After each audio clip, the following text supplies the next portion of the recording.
So this bat came for repairing. So look, we have done the refurbishment, grain repairs, yeah, refurbishment at the back, and we have done this flexi handle as well. We put extra rubber in it, and that was required by customer, which we have done it. So I'll show you the ping on the back.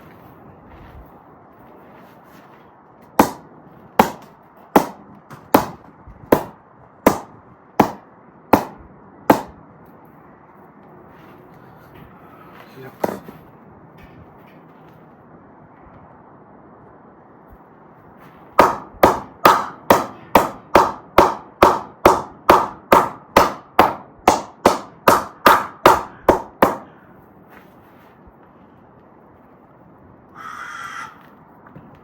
So this was Grainicle's bat. So it's been fully repaired and ready to go. Thanks for watching our videos, and subscribe, like and share our YouTube channel. Thank you so much. Stay tuned with us and for the more updates.